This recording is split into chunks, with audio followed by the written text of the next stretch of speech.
Pagi semua. Waalaikumsalam warahmatullahi wabarakatuh. Waalaikumsalam warahmatullahi wabarakatuh.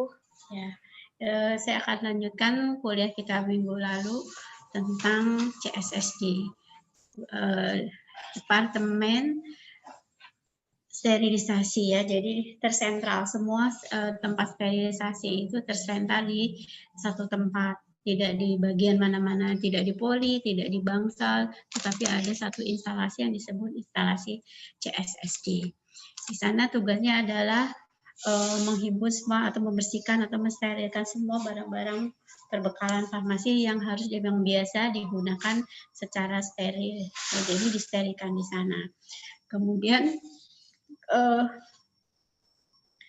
kalau misalkan ada barang-barang yang biasanya yang perlu disterilkan semua di drop di CSSD. Konsumen terbanyak adalah IBS, instalasi bedah sentral. Di sana ada barang-barang atau perbekalan farmasi yang harus disterilkan di CSSD.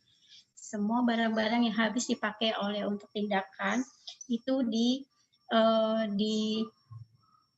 bersihkan dulu di masing-masing tempat, kemudian setelah itu dibawa ke CSSD. Di CSSD disimpan, dicuci, direndam dengan dekontaminasi. Ya, dekontaminasi ini terdiri dari hidroklorothiazid, larutan klorin. Ya, jadi itu direndam. Kalau kita biasa pakai pemutih Bicrin bisa, tetapi di rumah sakit ada yang dari Espulat, ya, atau bisa juga pakai chlorhexidin 0,4%. Di sana kita direndam, kemudian setelah itu tergantung alatnya. Alatnya itu tahan panas atau tidak. Kalau iya, dia bisa tergantung juga kita mau disterilkan secara apa, basah atau kering. Kalau kering di oven, kemudian basah masukkan dalam satu alat yang disebut. Terus maaf saya nggak bisa konsentrasi, ini masih ada jam kerja sih. Ya oke. Yang yang ada alat yang disebut sebentar ya, soalnya masih ini libur saya, tapi di rumah sakit tidak libur, jadi urusannya banyak. Maaf sambil ini. Sebentar.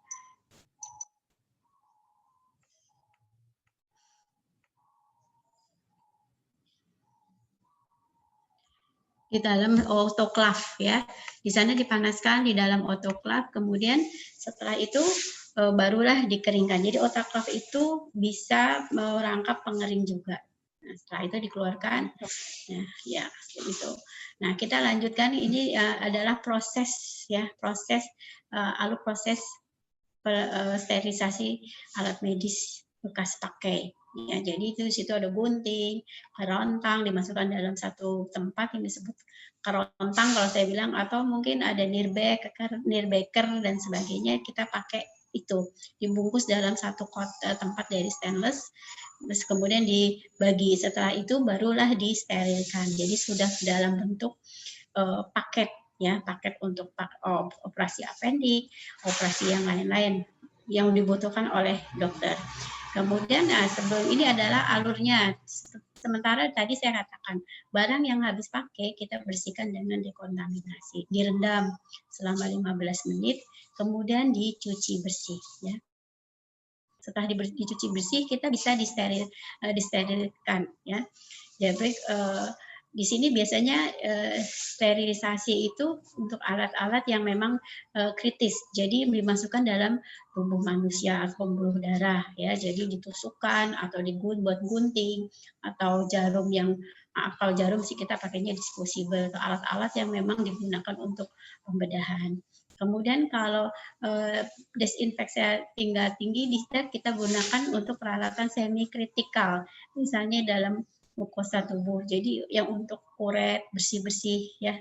Jadi bisturi, eskulap dan sebagainya. Jadi pisau, tapi yang tadi yang pisau yang hanya untuk mengerok bagian-bagian tertentu. Ya, jadi ada ini biasanya untuk endoskopi. Kita gunakan untuk sterilisasi tingkat tinggi. Kemudian desinfeksi tingkat rendah. Di sini kita gunakan untuk yang di permukaan pembuluh darah yang utuh. Jadi tensimeter, ya tensimeter itu jangan dikira tidak dibersihkan, harus dibersihkan ya. Kemudian ada termometer, tempel di kulit pasien itu juga harus disterilkan.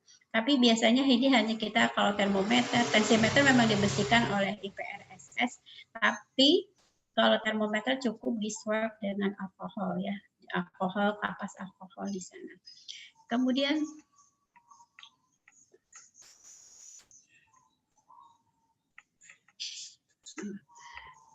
lokasi. Lokasi kemarin saya sudah singgung. Dia biasanya dekat dengan IBS ya, tapi di rumah sakit saya sudah agak jauh. Tadinya bersebelahan, ada pintu penghubung antara IBS dan CSSD. Ya, karena apa harus dekat dengan di situ? Karena memang konsumen terbanyak adalah IBS, ya instalasi bedah sentral. Kemudian atau juga dekat dengan ICU. Ya sekarang di dalam satu gedung. Jadi kalau di gedung di luar itu kita harus menggunakan troli ya, troli yang tertutup, baik itu dari bahan yang belum disterilkan atau perbekalan yang belum disterilkan ataupun alat yang sudah disterilkan.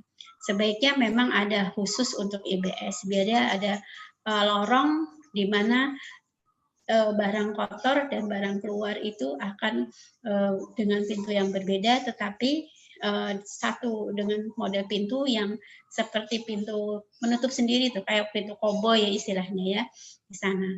Kemudian kita juga bisa lihat lokasi yang kalau jauh ya nggak apa-apa, tapi kita harus menggunakan delivery alat-alat yang memang betul-betul bisa digunakan tertutup, tidak terkontaminasi dengan yang lain. Kemudian dari alur itu kita lihat di CSD dibagi dalam 5 ruangan. Ruangan dekontaminasi ya. Di sini ada penerimaan barang kotor. Kemudian dikirim dari barang kotor ini melalui dari ruang mana ya. Jadi nanti kalian harus lihat pintu masuk dan pintu keluarnya, pintu masuknya bagaimana, di sebelah mana, barang-barang bersihnya keluarnya dari sebelah mana. Ya tolong dilihat alurnya. Ya di sini kan kita tahu memutus perkembangan biakan bakteri atau adanya virus atau jamur yang ada di dalam entah itu pakaian. Ya pakaian walaupun sudah dicuci tetap harus disterilkan kalau untuk dipakai di IBS, tapi kalau untuk di ruang-ruang tidak perlu disterilkan. Linen dan sebagainya itu tidak perlu steril. Tapi tidak perlu steril, tapi yang untuk IBS tetap harus steril ya. Ini di ruang CSS ini ada berbeda-beda, ada untuk linen, untuk benda-benda tajam, jadi kita harus pisahkan barang-barang tersebut. Tidak boleh dijadikan satu sehingga barang kotor ini kita mudah membersihkannya. Yang besar-besar, yang kecil-kecil jangan digabung jadi satu. Ya, jadi memang kalau pas mencuci, membersihkan itu direndam, kita tidak harus dipilah-pilah sebaiknya. Jadi sebelum dimasukkan ke rendaman atau di ruang dekontaminasi ini, barang-barang tersebut sudah dipilah-pilah. Setelah dipilah-pilah, tadi saya bilang kan dibersihkan, barulah kita bikin packing tadi ya. Kemudian ada juga ruang ventilasi. Kemudian di mana ventilasinya ini? Penting ya, kita harus ada ruang yang mempunyai filter. Jadi jangan sampai ada ventilasinya itu tidak ada, jadi sirkulasi udara di sana bersih ya. Kalau di ruang dekontaminasi tentu saja harus terbuka, tetapi di ruang barang-barang yang sudah disterilkan dia harus tertutup. Jadi udaranya tidak, jadi kan udara berat masuk dari, jadi ada tekanan positif dan negatif di ruangan tersebut ya. Jadi kelembabannya, suhunya juga kita harus bisa diatur. Kemudian selain itu juga dia cukup udara, jadi tidak lembab ya di sana. Jadi ventilasi udara pasti harus ada. Jadi supaya ini udara dapat keluar dengan dihisap bisa ya, jadi pakai exhaust ya, jadi selalu bersih. Kemudian tidak pakai kipas angin, karena kipas angin kita lihat di sana hanya memindahkan debu saja. Kemudian kalau pakai AC juga sama, ya, itu hanya di sekitarnya saja. Kalau kipas angin jelas memindahkan debu, jadi tidak membersihkan. Kalau exhaust, udara akan lebih bersih di sana. Kemudian suhu dan kelembapan.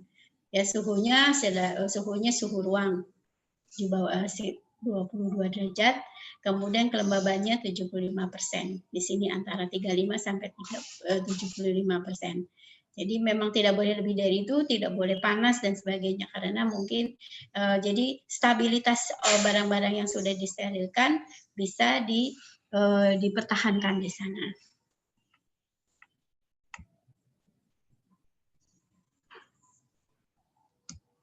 Kemudian lokasi, ya, lokasi ruang dekontaminasi.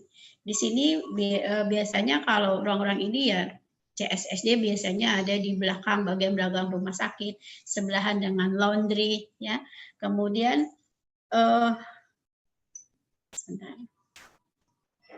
sebentar ya, ini saya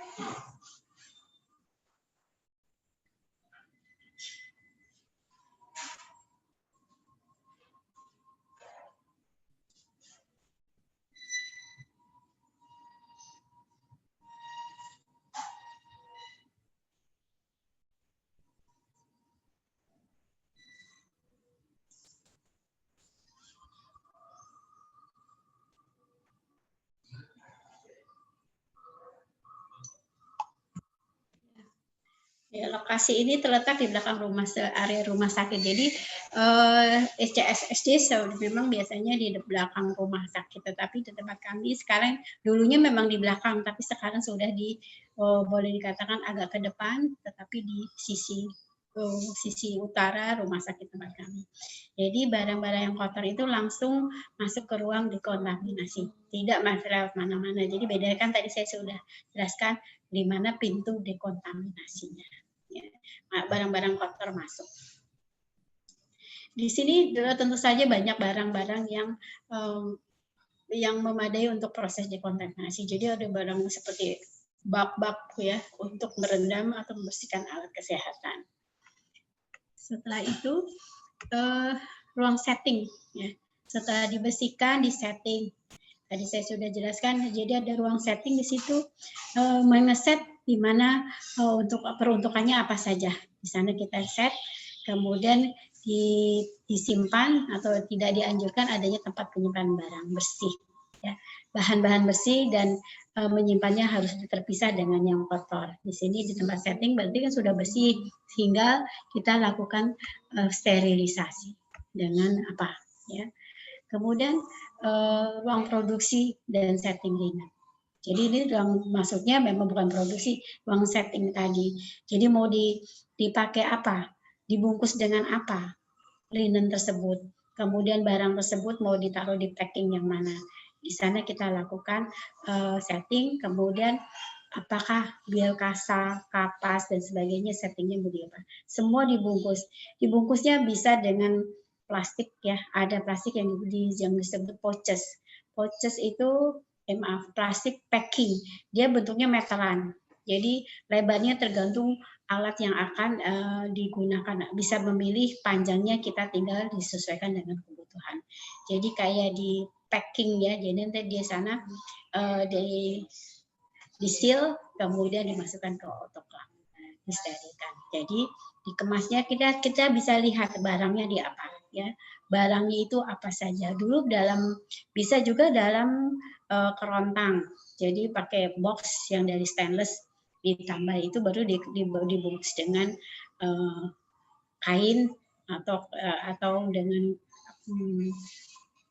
kayak apa sih, kertas kayak kertas sak seperti sak semen.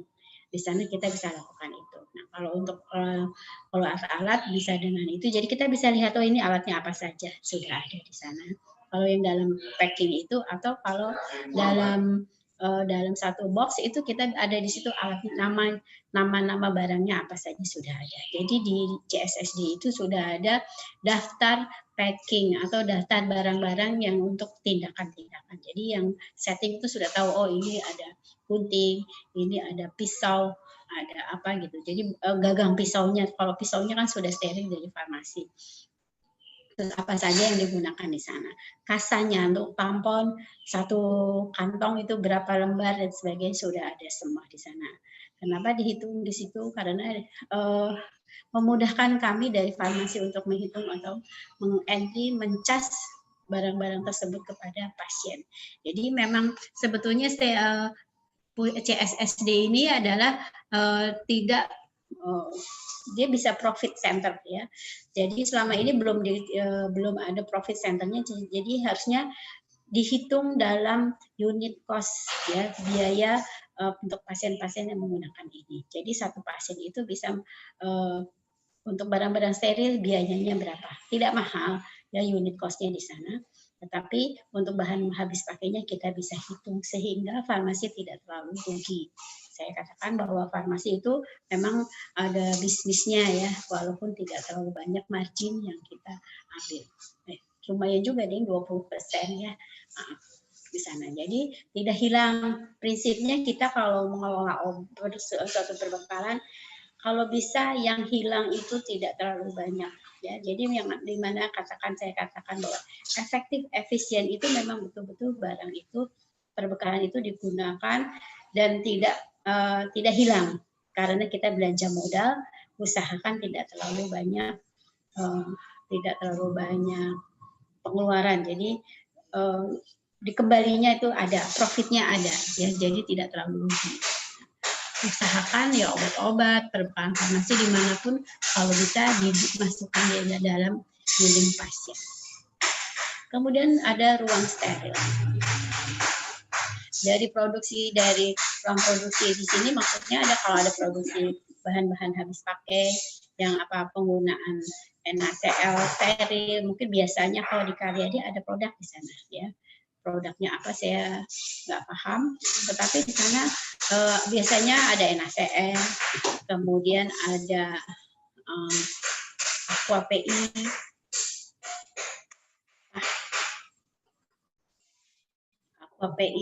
dan sebagainya yang bisa diproduksi dalam jumlah banyak, memang penggunaannya banyak.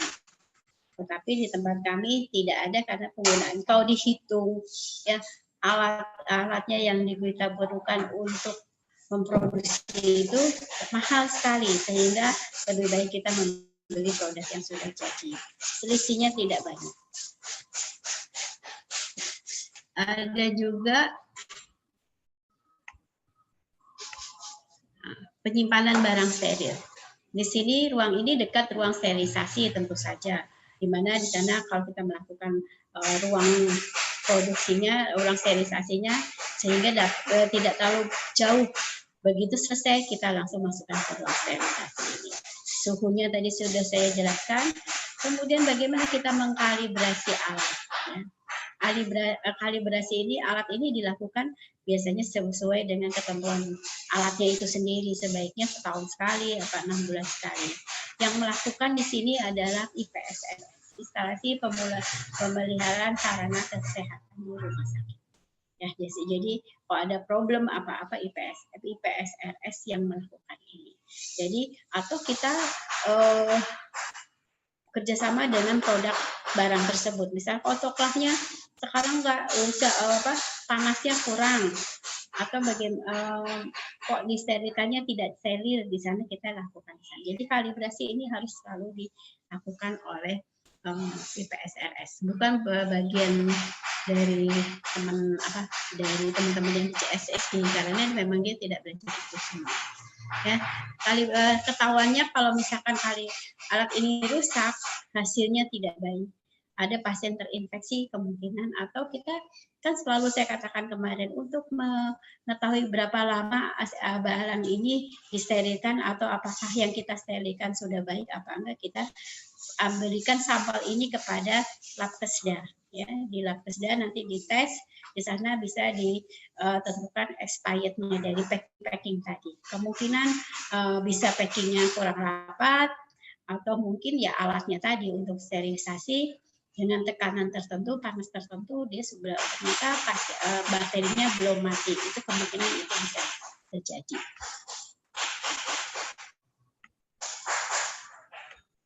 Kemudian, nah ini tadi adalah memang ringkasan dari tadi ya. Jadi di sini dia yang CSSD ini selalu berhubungan dengan bagian laundry sudah pasti, karena banyak linen yang harus yang dibutuhkan oleh IBS dalam keadaan steril.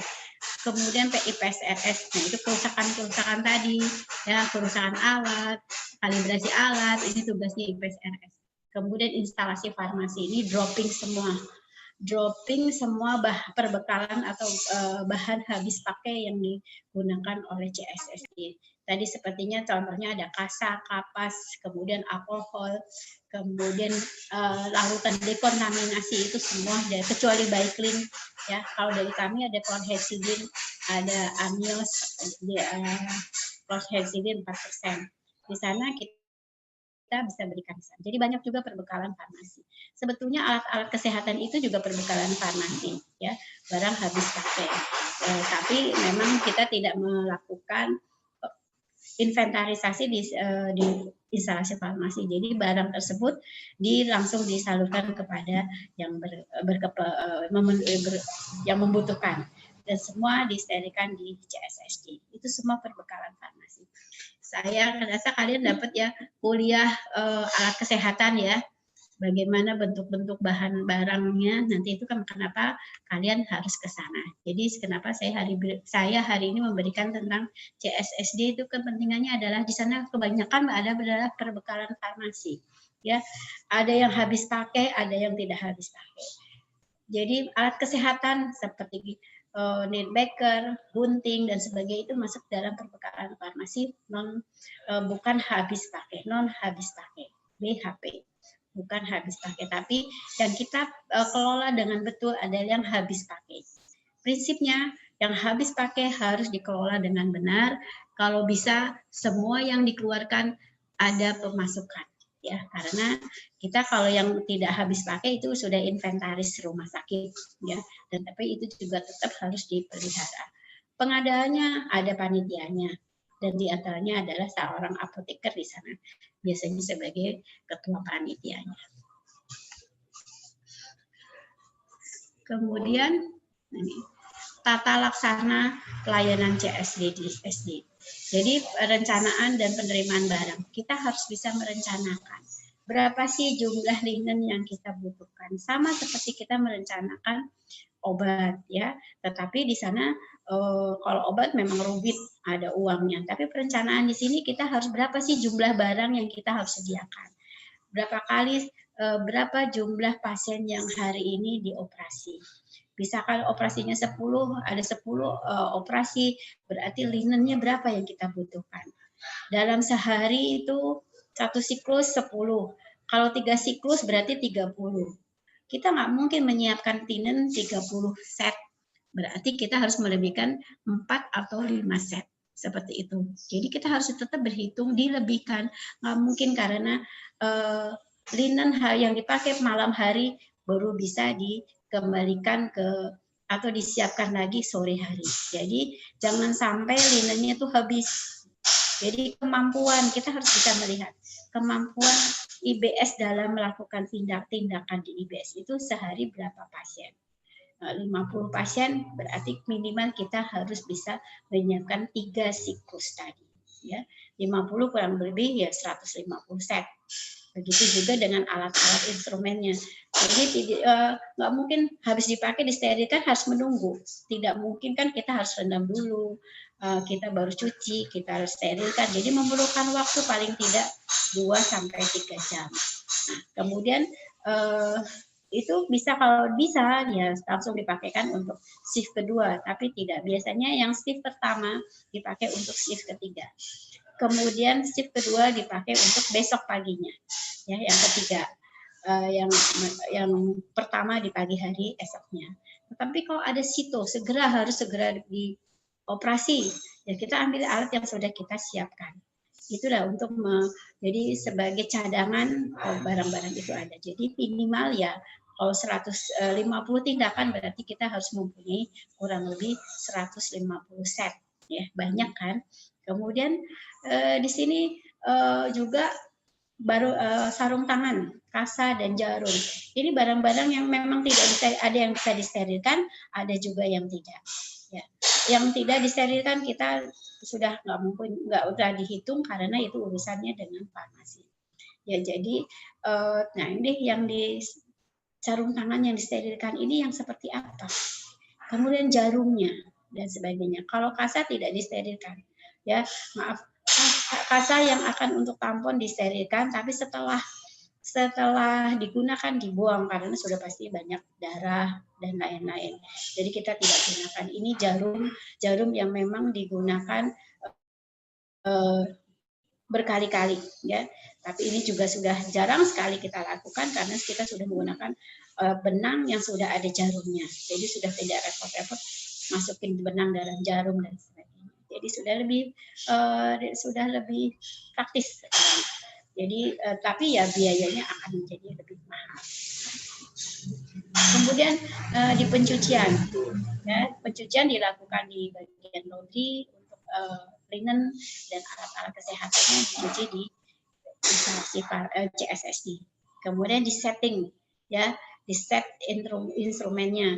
Misalkan tadi saya sudah katakan barangnya apa saja dimasukkan dalam satu instrumen, ya, atau mungkin tadi saya bilang di kantong yang transparan. Jadi yang depannya seperti apa ya saya bilang?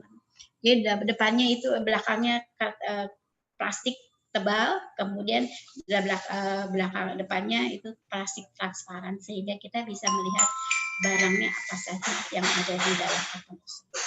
Atau di dalam kotak tadi ada daftarnya. Bak tadi. Kemudian set linen.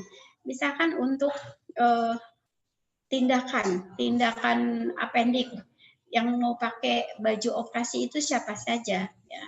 Kalau pasien baju operasinya sudah ada dari bangsal, dia sudah menggunakan baju operasi. Tapi terus kemudian diganti dengan yang steril di IBS. Jadi dari untuk pasien satu, nanti dokter anestesinya satu, dokter bedahnya satu, perawatnya berapa, ya. Jadi kita hitung berapa banyak obat alat yang kita laundry pakaian yang kita atau linen yang kita butuhkan. 10 set sekali jalan operasi. Tapi biasanya kalau dokter saraf itu bisa banyak, ya. Dokter saraf itu kalau operasi bisa sampai 10 jam berdiri. Jadi dokternya kuat, dokter anestesinya kuat, tapi kadang bisa digantikan dengan perawat anestesi. Tapi kalau perawatnya bisa gantian. Jadi minimal 3 orang. Jadi shift. Gantian berapa jam, ganti berapa jam ganti. Minimal 2, bisa kadang-kadang 3 sampai 4. Tergantung jenis operasinya untuk bedah saraf. Jadi itu kita harus lihat sarung tangannya berapa jumlahnya, yang steril berapa, yang tidak steril berapa. Biasanya kalau dokter atau operatornya itu dan dokter anestesi kita menggunakan sarung tangan yang baru, ya, sarung tangan yang baru. Kemudian perawatnya adalah menggunakan sarung tangan yang disterilkan oleh CSSD. Ya. Jadi mereka menghitung untuk perawatnya berapa biji dia siapkan. Dan ini sarung tangan memang bisa disterilkan. Biasanya hanya 2 kali saja. Berikutnya langsung buang. Ya, jadi itu di dropping dari CSSD. Kemudian pengemasan atau labeling. Di sini ada instrumen linen dan sebagainya. Kita label namanya apa, disterilkannya kapan. Akhirnya karena kita tadi saya katakan untuk tahu bahwa expirednya kapan, kan kita sudah tahu sekali dari Labkesda itu kita bisa gunakan standar tersebut, ya. Kemudian ada berapa sih kapan expirednya di sana, kita bisa sebagai tolak ukur yang dari Labkesda.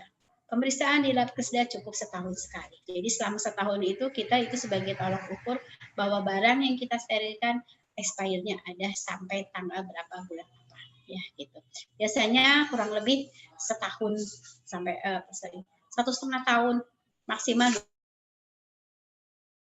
baru bisa expired, seperti obat-obatan ya. Kemudian proses sterilisasi untuk linen bagaimana, semua pakai autoclave di tempat kami, BHP-nya dan sebagainya. Jadi karena kita terpusat, kalau yang kering kita sudah jarang karena kering itu harus dikeringkan dengan karena jumlahnya banyak, ovennya tidak memadai, akhirnya lebih mudah adalah dengan pemanasan dengan autoclave, jadi basah ya.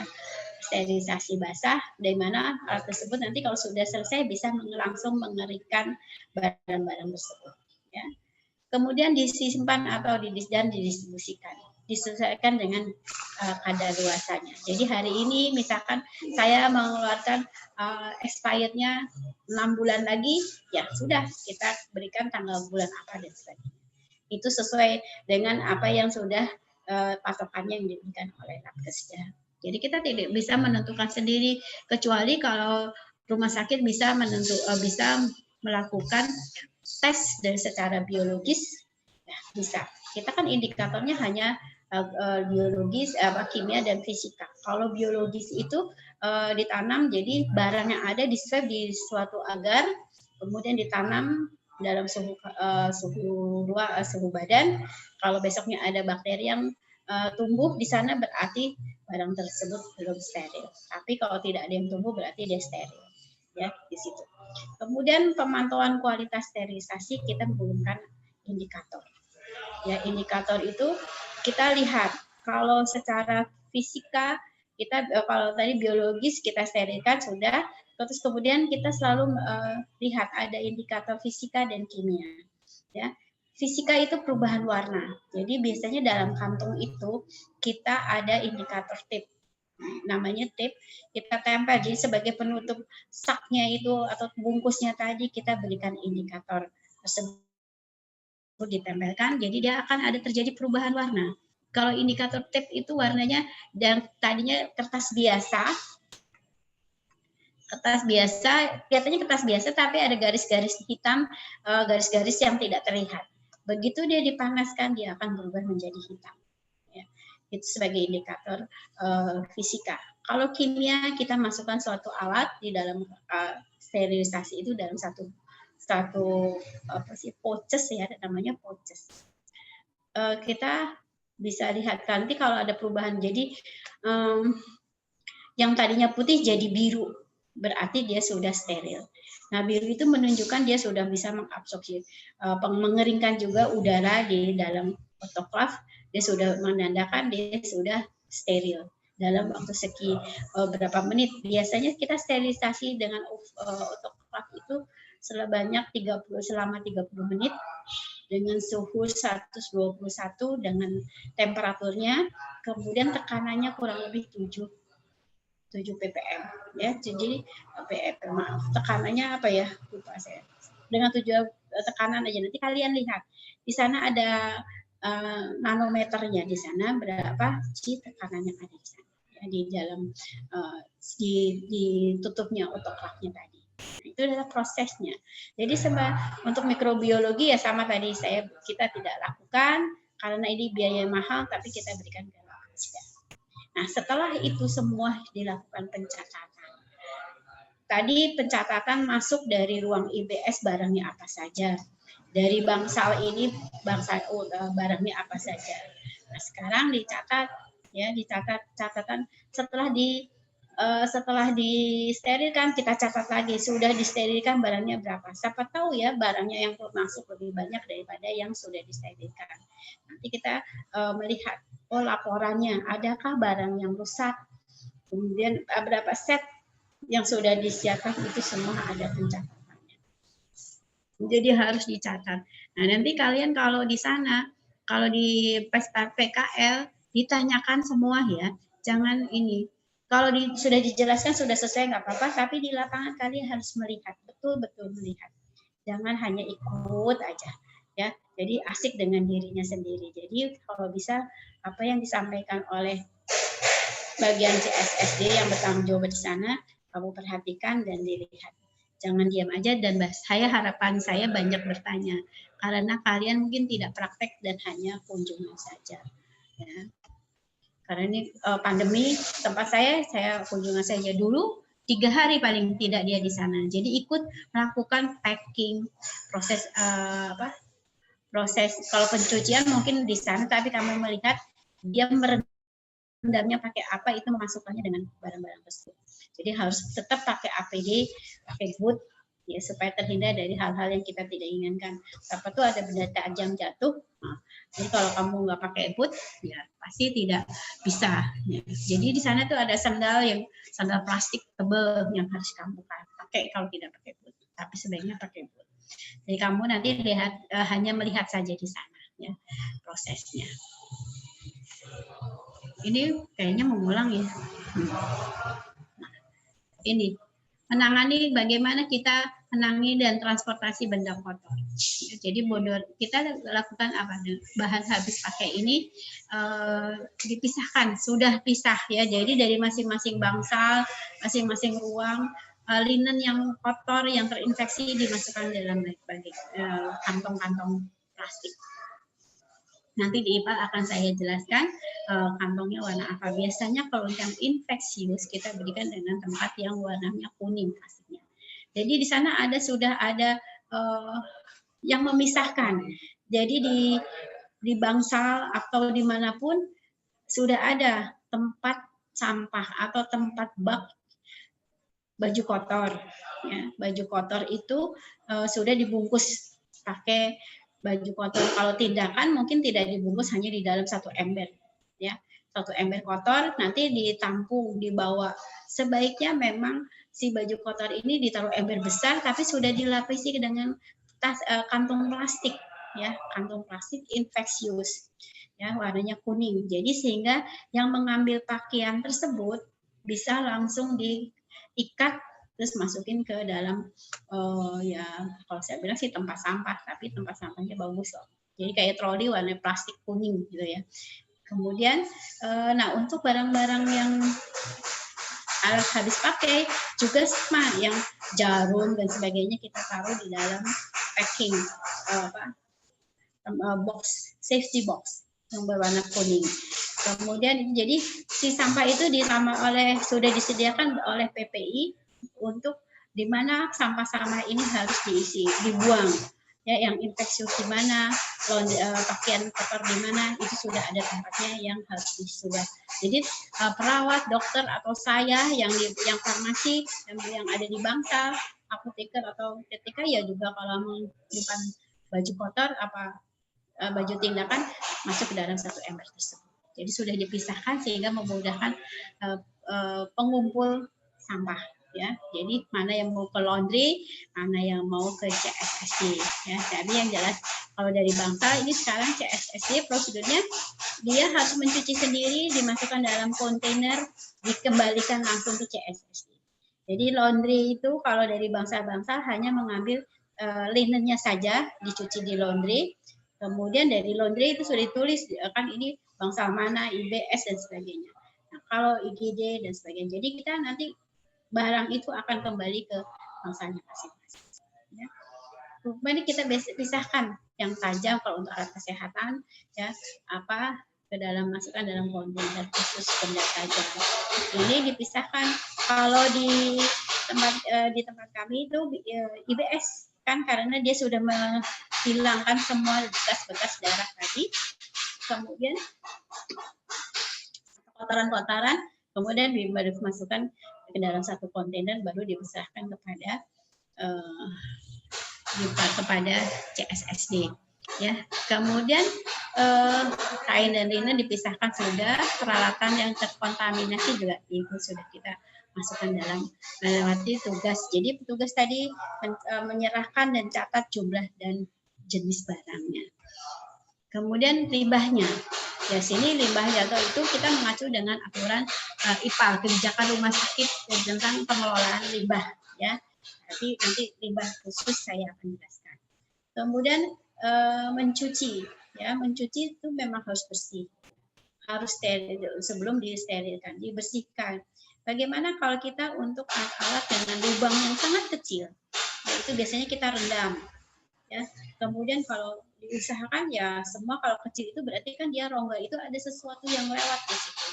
Ya, walaupun sangat kecil kita harus teliti, kita rendam atau nanti dengan alat tertentu. Biasanya kalau yang kreatif itu perawatnya akan membuat cari selang yang paling kecil atau ya sudah pakai jarum suntik yang paling kecil.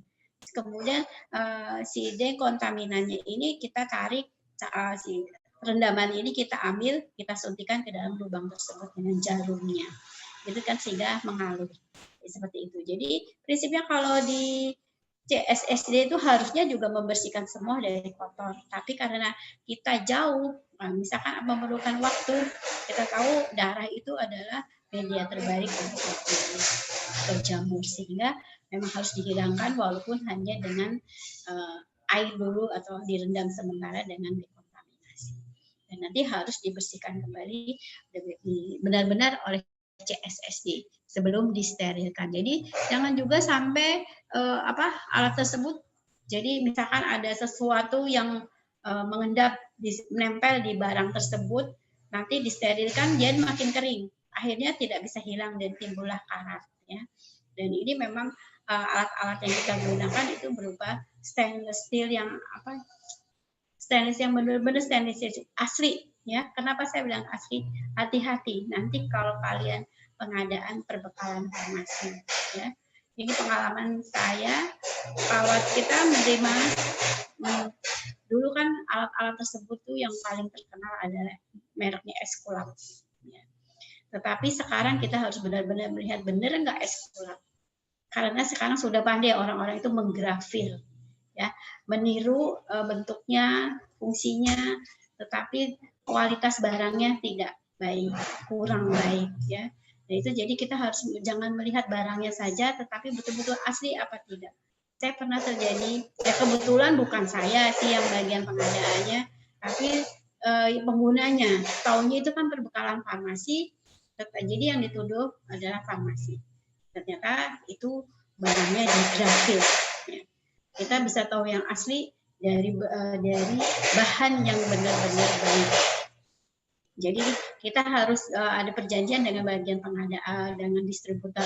Jika terjadi sesuatu dalam setahun, minta diganti, ditukar, ya. Jadi nanti dia punya barcode sendiri, apa kode sendiri, saya tidak tahu kodenya seperti apa. Jadi ada kode ini kemana-kemana.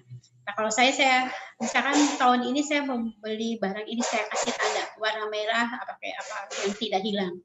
Apa kan ada itu cap yang pakai tidak hilang, dicuci, dipanaskan tidak hilang, itu namanya apa saya lupa. Yaitu nanti sebagai tanda bahwa ini saya adakan sini. Atau saya grafir sendiri, saya tanda tangan, saya tanda beri tanda sendiri, tidak orang lain tidak ada yang tahu. Jadi kalau ada apa-apa kita bisa lihat saya punya tanda seperti ini belinya di sini. Ya. Kemudian hati-hati, jangan kita kalau memeriksa barang itu tidak hanya obat, tetapi apapun yang kaitannya dengan farmasi kita harus teliti. Ya. Jangan sampai ya benar spesifikasi benar, tetapi barangnya beda. Ya. Jangan sampai salah. Kemudian ini pengemasan, ya. Syarat yang di barang-barang itu bahannya pengemasan ini dapat menahan mikroorganisme dan bakteri, sudah pasti. Kuat dan tahan lama. Tadi saya bilang kalau kita bungkus linen pakai sak dengan seperti sak semen itu cukup kuat, ya, kuat sekali. Dipanaskan nanti dia dikeringkan terus tidak cepat sobek, ya, mudah digunakan. Tidak mengandung racun, sudah ya pastilah semua bisa disegel dengan baik. Nah tadi yang tempat-tempat tadi yang saya bilang di dalam kantung plastik yang transparan, di situ bisa kita berikan judulnya apa itu pakai untuk apa, kita bisa ketik di sini, dipakai diketik, kemudian diberi judul, isinya apa saja di sana ada, ya bisa di sana. Jadi disegelnya baik, ya tentu saja alatnya sudah baik. Segel di sini ya tentu saja pakai vakum bisa, kemudian disterilkan. Atau disegel dengan tadi kalau yang linen itu kita segelnya pakai indikator fisika tadi yang indikator tape. Ya, indikator tape tadi kita bisa lakukan itu. Kalau misalkan pecah ya sudah, maksudnya rusak ya tidak baik. Jadi kita lakukan semua ya, dengan baik. Kemudian kita bisa mengetahui masa kadaluarsanya dari ketim tersebut. Tadi saya sudah singgung.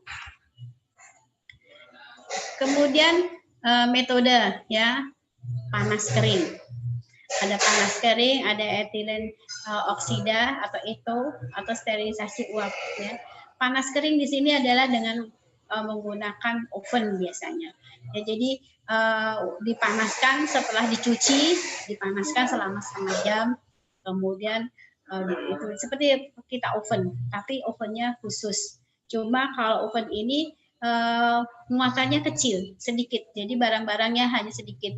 Biasanya ini dilakukan di ada sterilisasi kering itu biasanya ada di poligigi, THT yang memang menggunakan alat-alat yang harus digunakan untuk tindakan. Tetapi sekarang pun sudah tidak ada, semua dipusatkan di CSSD. Nah, jadi dilakukannya tidak dengan panas kering, tetapi dengan uap, sterilisasi uap. Kalau dengan etoksi ini direndam, ya, direndam di gasnya, diuapkan. Ya, bisa dilakukan ini sterilisasinya bisa, tapi jarang. Jadi hanya direndam saja dengan etilen oksida.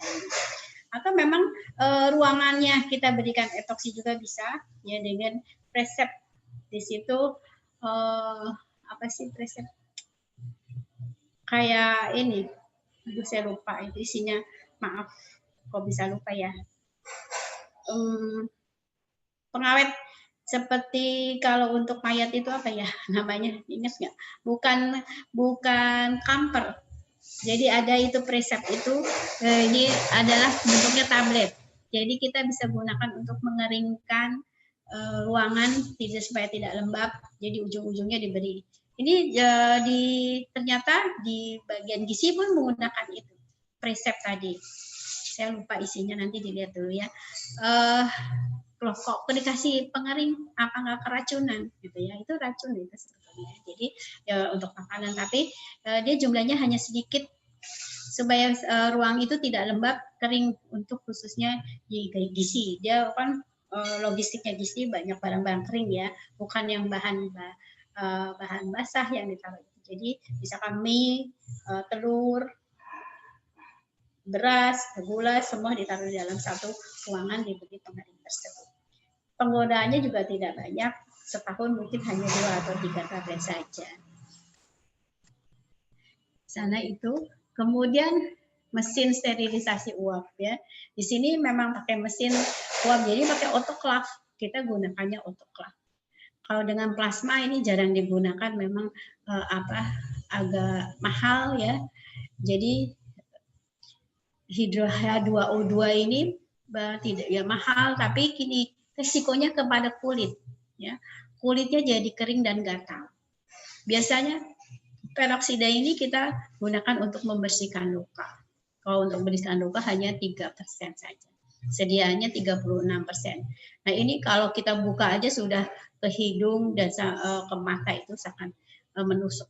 Ya, jadi kita jarang gunakan ini, hanya untuk membersihkan luka. Sekarang pun luka tidak dibersihkan dengan peroksida, cukup dengan NaCl 0,9 saja.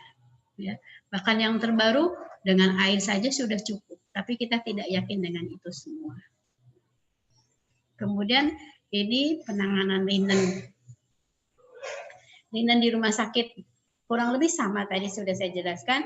Di sana ada ruang linen sendiri. Jadi transportasinya pakai apa? Kemudian dari laundry ya, itu di penanganannya di laundry. Itu sebetulnya terpisahkan dari bagian CSSD, tapi di tempat kami memang adalah bagian dari CSSD ya. Jadi CSSD itu instalasinya ada 2. Di sterilisasi ada di bagian linen. Jadi dua apa sih? Strukturnya ada 2 itu.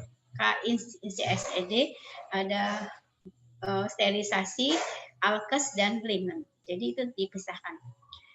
Tempatnya agak berjauhan sih dari CSSD.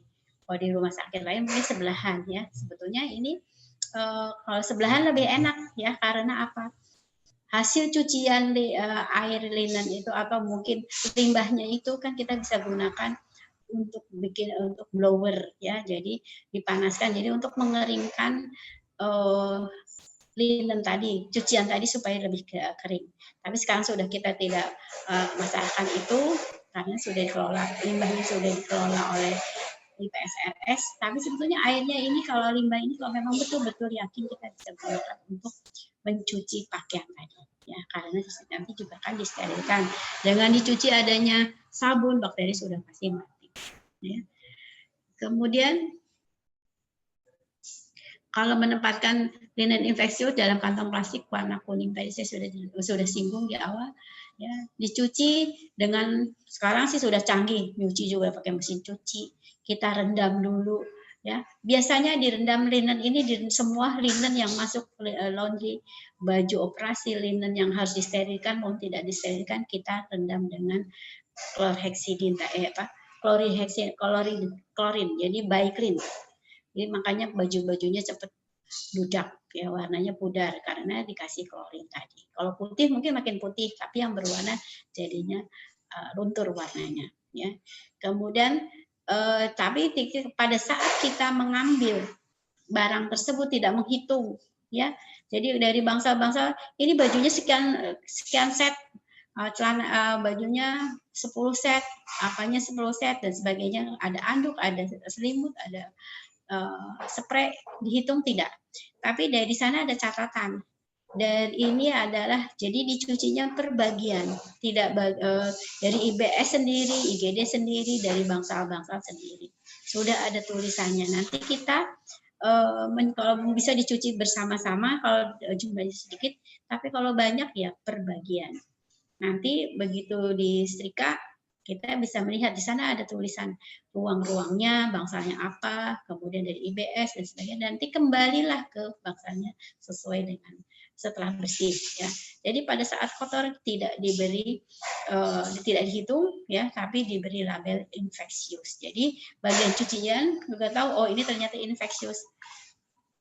Tidak diberi label tapi kita sudah pakai kantung yang berwarna kuning ya. Ini nggak boleh seperti ini, ya nggak boleh seperti ini. Jadi semua harus di dalam kantong. Jadi masuk tentu saja masuk ke sana. Ya. Oh ya, jadi nggak bakal Pak? Enggak. Ngasih kamu saja nanti. Oh ya itu. Nah aku pada.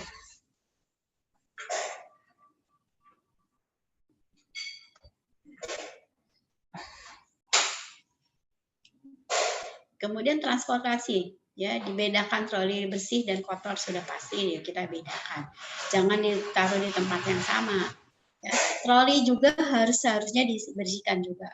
Jadi 2 hari prosedurnya sebaiknya 2 hari sekali dibersihkan. Tapi saya tidak tahu mereka membersihkannya berapa hari. Paling tidak kan seminggu sekali. Kalau dipakai tiap hari kan katanya orang ini bawa linen kotor ya, jadi kan masih terkontaminasi juga. Jadi harus tetap. Nah, dibersihkannya ada Anesdidiwan. Itu juga chlorhexidin isinya. Ini hanya dilap ya, disemprotkan dilap dengan cairan kering itu untuk membersihkan trollingnya. Ya, kemudian tempat yang infeksius juga berbeda. Jadi nanti troli di laundry juga akan berbeda, yang kotor dan yang bersih masuknya dari mana. Ya. Kemudian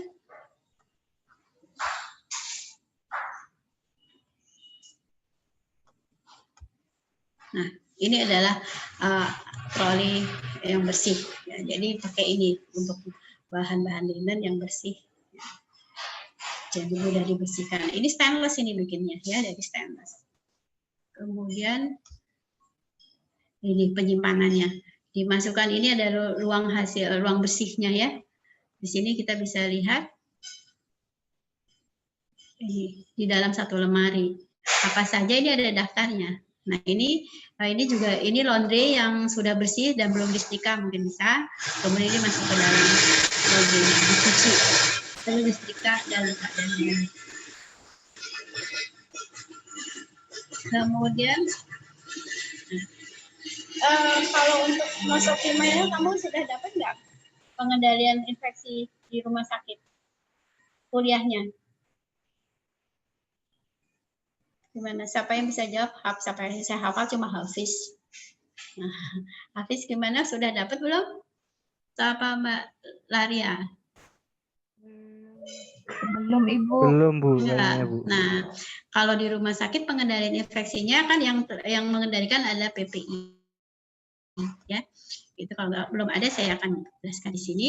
Di sini struktur organisasi, jadi PPI itu adalah yang panitia pengendali infeksi yang ada di rumah sakit, atau sekarang tim IPCN. Saya belum hafal, ini ada beberapa tim, banyak. Kerjanya hanya muter aja. Jadi supaya rumah sakit itu tidak terinfeksi. Jangan-jangan nanti yang mengantar juga terinfeksi dengan lingkungan yang kotor. Ya, jadi kita kendalikan semua di sini, IPCN. Kemudian nah ini ada programnya, kewaspadaan isolasi, surveillance dan sebagainya. Di sini untuk SDM-nya ini yang megang di sini adalah perawat, ya. Sangat-sangat kritis sekali mereka. Kerjanya memang cuma lihat air mengalir, selokannya mengalir atau tidak, kotor apa tidak, sampahnya, ngurusin sampah. Sampah ini sudah sesuai apa enggak. Jadi kadang kan pasien juga tidak mengerti ini harus dibuang kemana. Ya.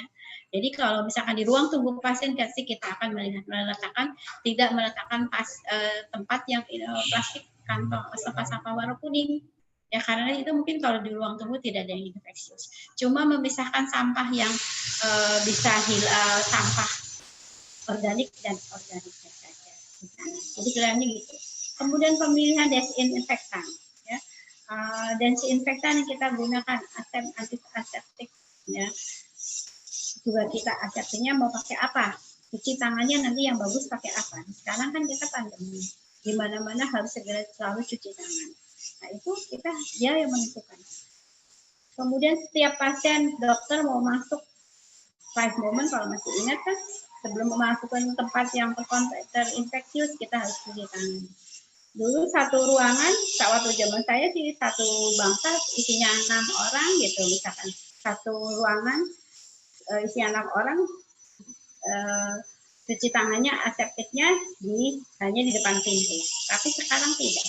Di tempat tidur masing-masing ada tempat cuci tangan untuk dokter dan perawat dan keluarga yang menunggu saja bercuci tangan.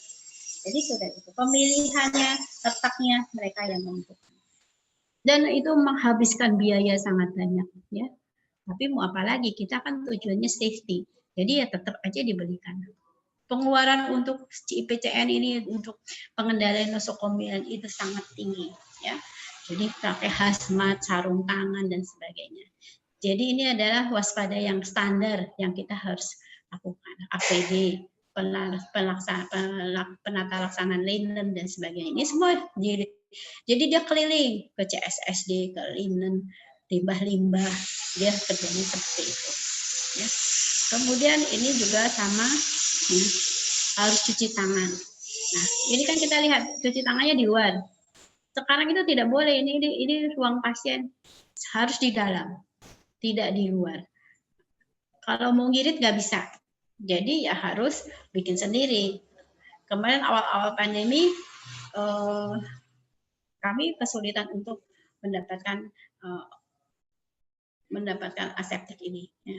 Jadi untuk cuci tangan, bahan cuci tangan ini sebetulnya mudah. Akhirnya kita bikin sendiri. Ya, di sana ada namanya Pak Didi yang membuat di bagian logistik.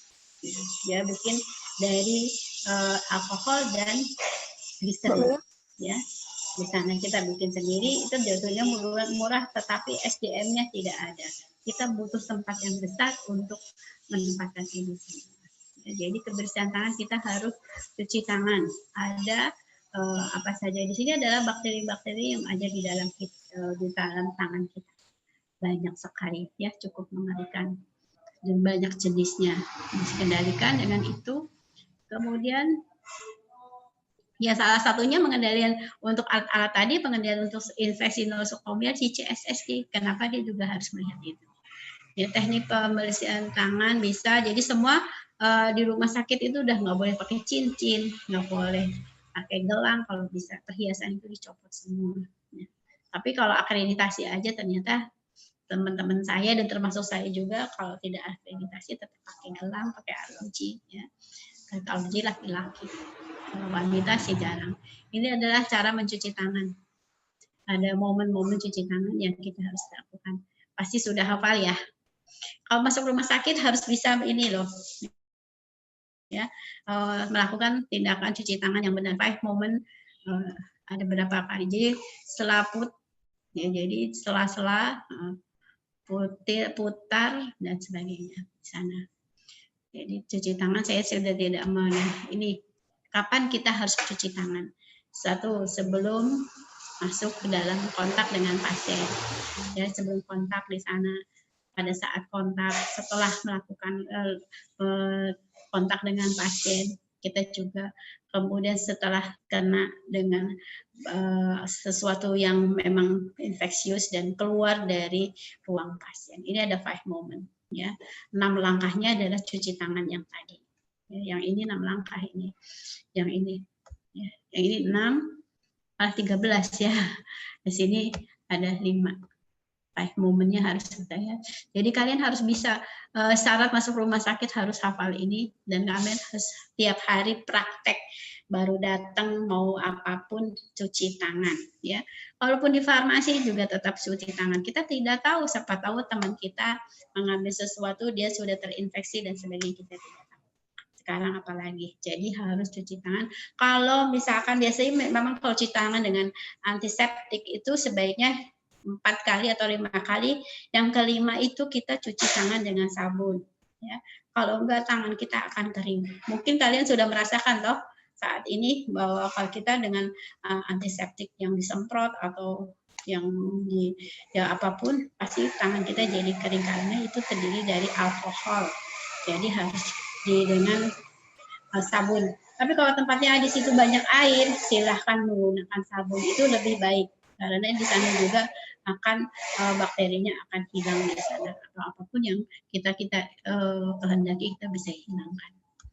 Kemudian ini adalah ruang alat pelindung APD. Di sini ada topi, masker, baju, sarung tangan. Ya, sepatunya juga ada bootnya di sana. Kemudian ini ya sarung tangan, masker, kacamata pelindung atau goggle, baju kerja ya atau sepatu karet atau boot. Ini kalau di ruang kemoterapi dipakai semua ya. Di ruang di mana? Di laundry dipakai. Di CSSD dipakai. Karena kita tidak tahu di situ barang-barang yang kita kelola itu kan sudah pasti kan ada yang terinfeksi dan sebagainya. Kalau aseptik kita memang harus steril. Jadi menggunakan ini semua. Ruangannya aja sudah steril ya. Kalau kemoterapi juga sama pakai itu nanti. Ini sarung tangan ya. Ada berapa jenis sarung tangan steril, ada yang pakai yang pakai tepung, ada yang tidak bertepung ya. Ada yang lengan pendek dan lengan panjang. Kalau yang panjang sampai sikut itu biasanya untuk oksigen ya. Yang lain-lain biasa atau sarung tangan yang tisu yang kita gunakan sehari-hari. Nanti kalau kalian mau praktek di rumah sakit mau pakai sarung tangan juga nggak apa-apa, boleh. Takut terinfeksi jangan ambil obat sudah pakai sarung tangan. Tapi jangan lupa sarung tangan itu setelah dipakai sekali langsung dibuang. Ya, jadi dia satu kotak kamu bisa pakai di sana. Cuma kalau pas praktek ini hari ini saat ini kalian harus bawa masker sendiri. Ya, kami tidak membiayai itu, jadi maskernya sendiri. Tapi yang lain-lain kalian bisa minta di bangsanya masing-masing, di depo obat masing-masing. Kemudian ini adalah face shield, ya kacamata, masker atau face shield. Ada juga yang namanya bentuk kacamata goggle hanya biasa. Ya, ini untuk pelindung muka, wajah ya, supaya hidungnya tertutup, mulutnya tertutup, matanya, terutama mata. Jadi kalau ada yang merangsang mata, jadi yang menguap-nguap itu misalkan di CSSD ya kita bisa terhindar dari itu. Atau klorin di laundry juga kita bisa dihindari mata kita supaya tidak kering gunakan itu. mulut kita. Kalau kita bersin juga nggak mengenai keluar, tapi di sekitar situ. Ya, kita pakai face shield ini. Kemudian ini tadi Google ya, sama penuh wajah. Nah, kemudian ini pakaian hazmat. Kalau untuk yang sekarang kayak pakaian astronot, ya. Ini baju tindakan ya. Jadi dia tidak tahan air, tapi jatuh harus dicuci. Kalau yang sekarang itu hazmat itu tetap buang sekali pakai, buang sekali.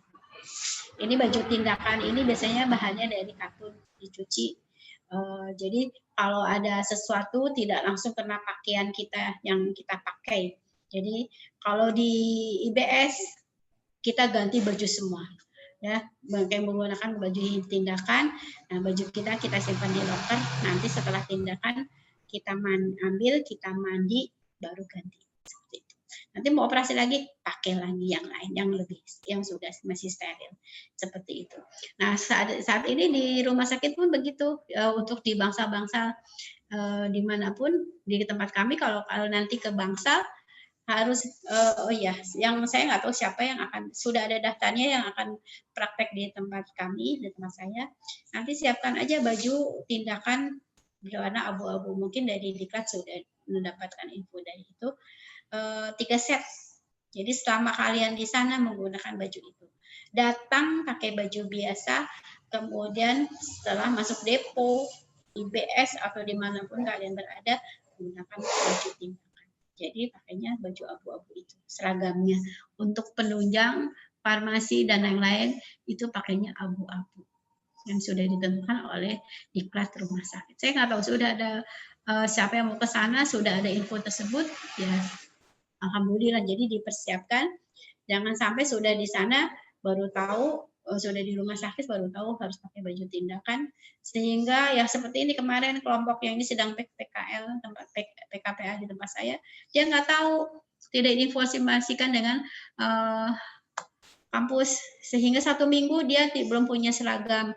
Akhirnya saya bingung mau kemana ini, harus dia nggak mungkin dia masuk kemana-mana karena memang harus dengan baju tindakan. Akhirnya ya cuma teori saja, teorinya di Diklat, tidak ke lapangan, kan makan saham jadi repot ya. Kalian tidak langsung praktek, tapi hanya teori saja, pembekalan saja. Kemudian ini sepatu bootnya ya harus pakai ini. Kalau ada yang menghindari ada tusukan-tusukan. Kalau ada yang tajam-tajam, terus pakai masker. Ini masker yang seperti ini, masker N95. Jadi cuci tangan dulu, baru pakai masker. Udah baru sarung tangan. Ini kalau di kemoterapi ya, prosedurnya seperti ini. Nanti kalau dilepas, terbalik ya. Jadi belakang dulu, sini kalau mau lepas, dari 7 sampai angka nomor 1. Seperti itu. Kemudian, ini hanya gambar-gambar kalau cuci tangan, membuangnya kemana ya. Jadi ini melepas, setelah melepas kita langsung buang. Ini standarnya standar kemoterapi ya. Jadi tapi tetap harus kita lakukan. Jadi memang ini yang sudah terbaik. Dan ini ada prosedur untuk melepas, memasang APD ya. Jadi tidak langsung dikumpulin semua, langsung masuk sampah infeksius. Kemudian ganti baju, keluar sterilisasi. Ini adalah kayaknya yang terakhir nih. Masih ada waktu nggak ini? Cuma 7 menit. Iya, 6 menit. Oke. Yang ini sudah selesai. Ada yang mau bertanya? Mungkin 1 pertanyaan. Monggo. Silakan. Di luar ini juga nggak apa-apa. Ya. Saya izin bertanya. Iya. Satu orangnya NIM 24. Apakah ada suatu training atau pelatihan khusus untuk petugas CSSD itu? Oh, ada. Ada. Jadi petugas CSSD itu instalasinya udah pasti harus ada pelatihan. Karena kalau dulu kan saya katakan awal dulu CSSD itu harus apoteker ya. Kemudian dapat nilainya baik kalau akreditasi. Kalau di bawah instalasi dapat 3, kalau bukan apoteker 0. Tapi sekarang boleh, tapi dengan catatan dia sudah mendapatkan pelatihan bagaimana melakukan sterilisasi. Pelatihannya di Jogja. Sterilisasi yang paling bagus itu di Sarjito dan Mowadi. Di sana sudah jalan dengan baik. Paling bagus adalah yang pertama adalah Sarjito. Nah, kemudian petugas-petugas yang lain diajarkan oleh kak instalasinya. Jadi menurun, ya. Jadi semua ada pelatihannya. Itu rutin, itu ada pelatihannya dan lumayan agak mahal. Nah, tapi kalau untuk pencampuran obat steril, kemoterapi, itu yang melakukan Karyadi, dokter Karyadi. Itu satu orang 25 juta. Yang berangkat hanya apoteker dan 1 TTK. Dan itu sertifikatnya hanya berlaku 2 tahun. Cukup mahal, ya. Jadi memang harus betul-betul. Nah, tapi kita boleh melakukan pelatihan kepada tenaga lain. Jadi tapi cuma memang tidak ada rekomendasi, sudah ada sertifikat, paling tidak ada pelatihan, sertifikat hanya dari direktur rumah sakit. Jadi semua ada pelatihannya, ya. Jadi karena CSSD apalagi memerlukan keterampilan, pengetahuan cara mensterilkan yang baik, ya. Jadi tidak salah prosedur sehingga memang betul alat tersebut betul-betul steril, gitu ya. Semua ada pelatihannya, ya. Ibu, baik, terima kasih. Ya, bisa satu lagi ya. Satu lagi. Ibu, malah izin bertanya. Iya. Untuk laporan CSSD itu biasanya dilakukan berapa jam ya, Bu? Dan alatnya bagaimana? Oke. Ini pelaporannya kalau pencatatannya kan tiap hari. Balar masuk, keluar masuk. Nah, itu nanti pelaporannya